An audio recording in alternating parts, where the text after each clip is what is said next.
When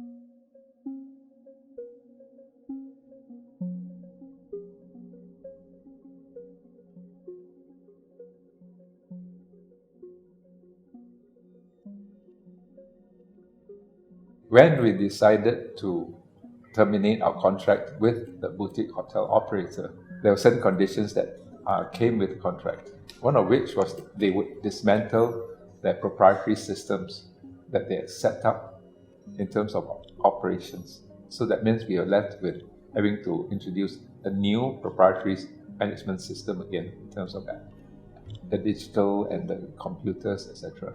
The other one was trying to re-establish our positions with the OTAs, the online travel agents, and the arrangements that we already had with them under the operator.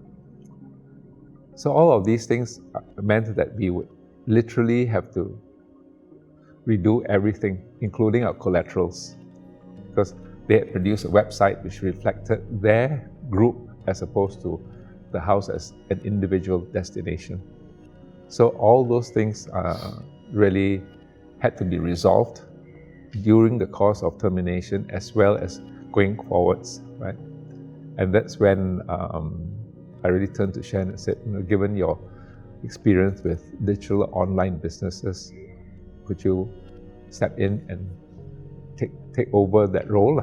So it was good timing. It was very almost serendipitous that I came in. And my background was also working for a marketplace. So very similar. I was in a business that's very similar to what OTAs do. So I knew how they thought. Had what hoteliers call rate parity, right? Which is essentially making sure that we place priority on our own rates, our own direct bookings, and ensure that we get more volume, more people booking direct rather than through the OTAs. And if we distribute to the OTAs, that their rates were fair. We never got a lower rate. As a guest, you never get a lower rate on an Agoda or Booking.com than you do with us. So we started really exploring, being present, being much more present, and being much more, I guess,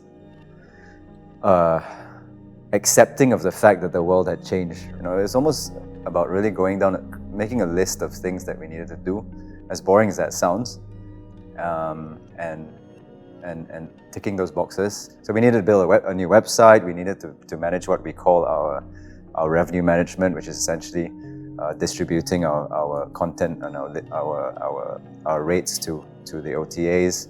We needed to rebuild our social media profiles, all of which was actually very important at that time. If we rewind the clock again to when I became involved in 2015, anecdotally what we understood at that point in time was that our guest profile, and we're talking about the hotel here, right? The rooms here, our guest profile was very niche, right? We generally appealed to a slightly older demographic, or people who appreciate culture, architecture, heritage. And again, we're talking about people who would want to stay here. We're not talking about the tours, and other people who may walk through this building. So what we quickly recognized was that, one, we had to decide very early on what we were. As you know, we have many different revenue streams. We have the hotel, we have the restaurant, we have the tours, but we needed to decide very quickly what we were first and foremost. And I think once we looked at the data and the numbers, it became clear that the rooms, we should be a hotel first, and then everything else would follow. Besides getting the marketing and the revenue management and the distribution right, and making sure we brought people in, we then needed to make sure we delivered or over-delivered on the promise. So again, what we did was, we changed everything. We changed our property management system from old and dated to something much newer that was more, I guess, that gave us the ability to understand our customer better. And we also implemented the tools and what we call a reputation management tool to really be able to dissect the feedback that came back from guests and then use that to improve our operations. So yeah, I mean, we essentially place a lot of importance on being able to, almost being obliged as a smaller boutique hotel to know our customer better than the larger chains. And that's how boutique hotels essentially have an advantage over the larger chains.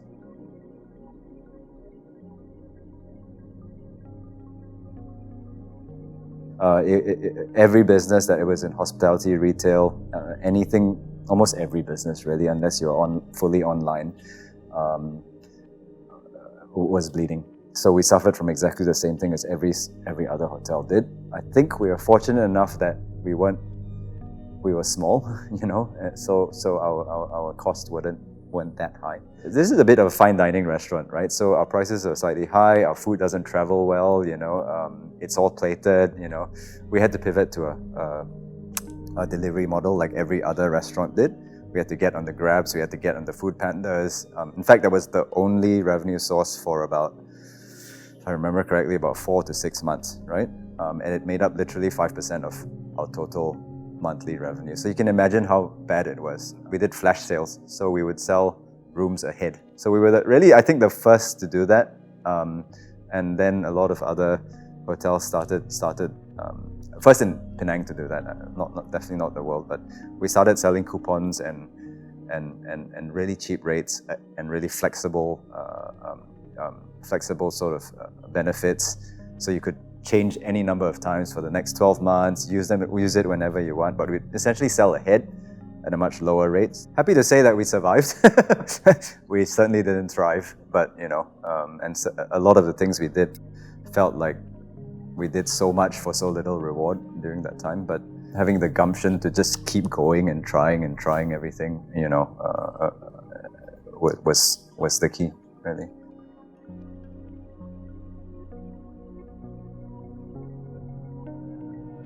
Let's break that down into our 3 main revenue streams, which are essentially our hotels, the rooms, the restaurant, F&B, the restaurants now, and the tours. If you talk about just sort of the mix, pre-COVID, post-COVID, it's about 45, and we're talking about just pure revenue here, right? Top line. It's about 45%, and 15%. So 45 rooms, 40 to 45, right? Restaurant, and then 15%, 10 to 15% tours. If one were to look at it purely from a revenue perspective, you know, you'd say it becomes pretty obvious which ones are more important. But I think the tours, especially leading up to today, played a very important part in building that narrative and making sure more people understand and building that story about, or that urban myth that we were talking about, about the man, about the building, and putting that into consciousness of people. In terms of the restaurant, as I work my way up in order of importance, the restaurant, I think F&B is something every hotel has to have anyway. I think it was a conscious decision to make sure that it was of a higher standard, and I think it's still one of the top-rated restaurants in Penang today. But anyone in F&B, unless you're entirely passionate about it, will tell you that it's a very slim margin business, right? So it's nice and it's good from a cash flow perspective, but you don't expect to run an F&B business that returns a lot of dividends to its shareholders. So then you look at the rooms, and I think when you break down and you look at the P&L, you look at the rooms, it becomes obvious that that's the most profitable segment of revenue stream for this place. The movies and the events, I think those are just nice bonuses, you know, to get. They're certainly not a conscious part of our business model, because you cannot rely on films being shot here all the time, and it helps, you know, by way of a spike in our revenue, but it also helps from a marketing perspective and a PR perspective. So I think if you ask me what the surprises were, not so much surprises, but maybe we're really surprised by how much Crazy Rich Asians, for example, which was shot, I think it was 2018 or something like that, how much that that almost, like Crazy Rich Asians, was responsible for a nice problem that we had, but it almost contributed to, I guess, what you call over-tourism in this building. Because of Crazy Rich Asians, we became part of the consciousness of a much, much younger profile. You know, all the Instagrammers started coming here, and the number of times I've seen hashtag Rachel Chu for the day, or hashtag not so rich crazy Asian, or whatever it is, right? Recall back to 2019, there were days when 150 people would show up per tour. And you can imagine, as a hotel guest, you know, staying here, how intrusive 150 people coming through that building was. Not to mention how much damage they potentially could cause to the building with the wear and tear over time. So, I think nice problems to have, but surprising nonetheless how successful just one movie could, how much impact just one movie could have. There are various stages to that issue of funding, right? So right at the beginning, obviously, it was purely raising funds to purchase the place and to invest in restoration of the place. Again, things happen for a reason. At that time, they just launched this tourism fund, which had very cheap interest rates. So we borrowed an tourism fund, and we used it to help us through at least 2 phases of the work. And we managed to recoup progressively in order so that we could return the money to the banks and take possession of the title.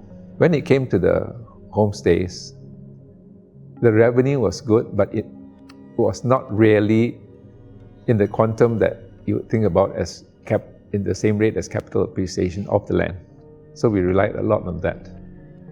As we went through the boutique phase and then subsequently to the present phase, that's when the shift also started to happen, that the revenue actually started really going up. I would say that in terms of funding, it's very critical to prepare for the downside, especially in hospitality and tourism. And we learned the hard way, you know, in the first 20 years, that everything hits you. If there's SARS in Hong Kong, if there's a bombing in Bali, all of that, recession in Malaysia, everything affects you. I've learned that if you want to go into a particular business, you have to factor all of that in, and you have to factor the bad times. And even in a sort of one season, there are really quiet periods, right? So when Europe was coming here, somehow you knew when summer was over, also the market dropped. So I think what got us through this particular phase, the COVID pandemic phase, is that mentally we had already prepared ourselves for some sort of disaster in the hospitality business. I'm not saying that I can see in the future, but there are reserves for it. So I think one of the questions very evident in people's minds is, if you don't have enough money, you don't have the capital, should you go into the hotel business, right? And I would say, you can try your luck, but you ride the wave, and when something unexpected hits you, if you can't get through that phase, then you're out. And so far, I would say that we were very wise in keeping reserves. I would say almost to maybe meeting 2, 3, 4 months. And for some reason, it actually dragged on 2 years, but we still survived that. But it's very important for me, at least in this business, to really have solid reserves. The legal problems that we faced, that took a huge chunk. And you know, of course, about the piling and the damage. Certainly the fact that the judgment was in our favor, that helped. That helped. And it also provided us with that safety net to fall back on if we ever needed the money.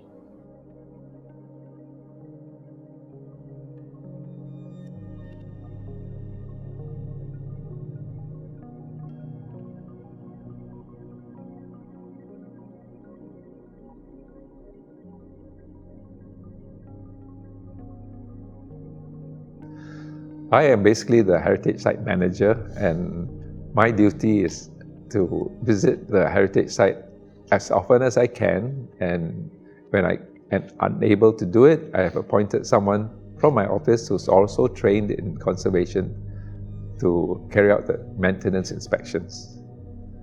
When something needs to be done, we already have a list of conservation contractors who are conversant with techniques and materials related to conservation, and we just purely give them the instructions to do the necessary work.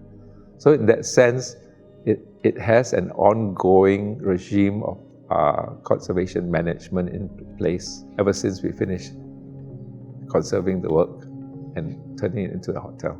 It's pretty straightforward. This is running any sort of organization. You need to, I guess, ensure your organizational, for lack of a better word, your organizational chart addresses and is aligned to your vision and your idea of what you want to achieve, and that's how we essentially do it. You move with the times, right? So I think you just need to ensure that.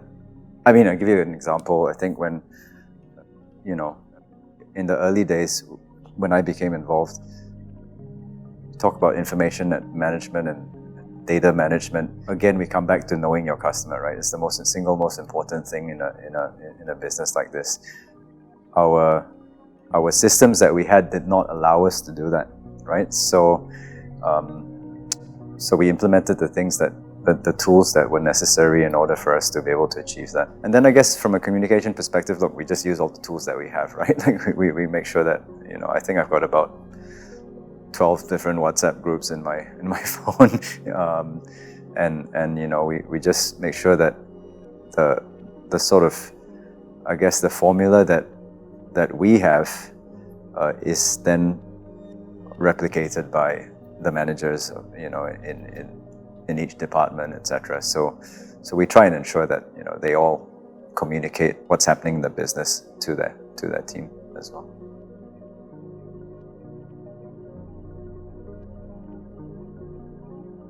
The next chapter, hopefully for me, it's just to enjoy it. To get to the point, after 30 years, to sit back and enjoy the place without worrying about it, without stressing about it, which we have, for 30 years. Really, the brand itself has multiple facets, and what I would like to see is to really grow that brand.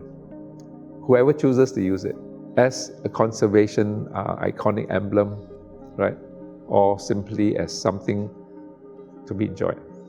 I guess for me, we've really maximized what this place can do. Like, as my dad said, we've activated every single space. We've got a new cafe which we launched during the MCO. The other is, like, if we really want to continue this legacy and this brand, and leveraging on this brand, I think we're in a very unique situation, and we could be biased in that, the brand Cheong Fat Si and the brand The Blue Mansion is so much bigger than the business. So I think we need to grow into the brand. And the only way we can do that is to expand consciously and very deliberately and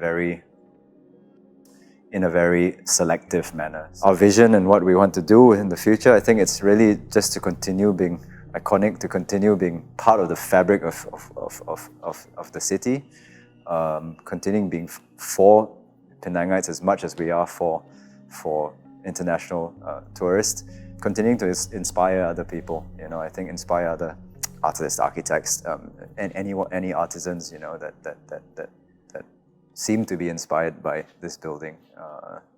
So I think we just want to ensure that legacy continues.